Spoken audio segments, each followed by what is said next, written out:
Hello மக்களே, welcome to SP cinephile YouTube channel. இன்னைக்கு பார்க்க போகிறது இன்னைக்கு ஜியோ ஹாட்ஸ்டாரில் ரிலீஸ் ஆன உயிர் அப்படிங்கிற மலையாள படத்தை ரிவ்யூ தான் பார்க்க போறீங்க. இந்த படத்தில் ரோஷன் மேத்யூ லீடாக நடிச்சிருக்காரு. இந்த படத்தை டைரக்ட் பண்ணவர் பத்மகுமார். இப்போ இந்த படத்தை ரிவ்யூக்கு போகிறதுக்கு முன்னாடி என்னோட சேனல் இப்போ தான் ஃபர்ஸ்ட் டைம் பார்க்குறீங்கன்னா சப்ஸ்கிரைப் பண்ணி சப்போர்ட் பண்ணுங்க. வாங்க இப்போ மூவிக்குள்ள போகலாம். படத்தோட கதையை பொறுத்த வரைக்கும் ரோஷன் மேத்யூ வந்து ஒரு போலீஸ் ஆஃபீஸராக இருக்காரு. அவர் வேலை பார்க்குற ஊரில் ஒரு லேடியோட பாடி வந்து கிணத்துல இருந்து கிடைக்குது. அது யாரு என்ன அப்படிங்கிறது எதுவுமே தெரிய மாட்டேங்குது. இதை தேடி கண்டுபிடிக்கிறதுக்காக ரோஷன் மேத்யூ வந்து இன்வெஸ்டிகேஷன் ஆஃபீஸராக இறங்குறாரு. இன்வெஸ்டிகேட் பண்ணும்போது பல மர்மங்கள் வந்து வெளியே வருது. ஃபர்ஸ்ட் தற்கொலையா இருக்குமோ அப்படின்னு நினைச்சிட்டு இருந்த இந்த கேஸ் வந்து ஒரு மர்டர்ல 2 மர்டருக்கான லீடா கொண்டு போகுது. இதெல்லாம் யாரு பண்ணாங்க, எதுக்காக பண்ணாங்க, இதெல்லாம் நம்ம ஹீரோ கண்டுபிடிச்சாரா இல்லையா அப்படிங்கறத அந்த படத்தோட மிச்ச கதை. இது ஒரு கிரைம் த்ரில்லர் ஜான்ரா. இப்ப இந்த படத்தோட பாசிட்டிவ் நெகட்டிவ்ஸ் பார்க்கலாம். எனக்கு பாசிட்டிவ் தோன்றது இந்த இன்வெஸ்டிகேட் பண்ண விதம் வந்து ரொம்பவே நல்லா இருந்தது. ஏன்னா இவங்க கிட்ட இருக்கிறது ஒரே ஒரு போட்டோ மட்டும்தான். அந்த போட்டோவை வச்சு பயங்கரமான லீடை வந்து ஒண்ணு கண்டுபிடிப்பாங்க. அது ரொம்ப சூப்பரா இருந்தது பாக்குறதுக்கு. பெர்ஃபார்மன்ஸை பொறுத்த வரைக்கும் ரோஷன் மேத்யூ வழக்கம் போல கலக்கிருக்காரு.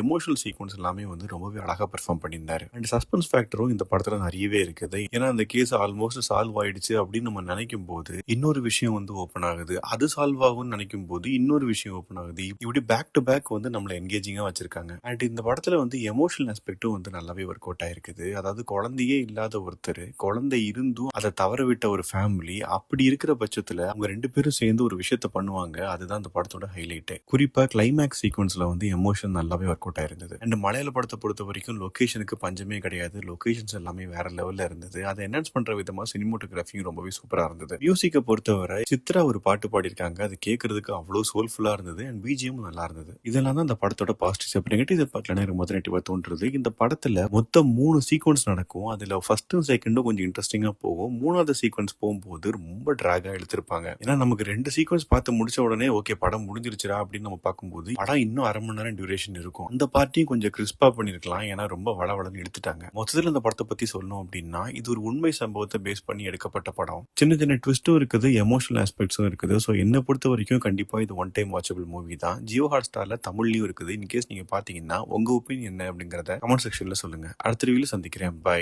Take care.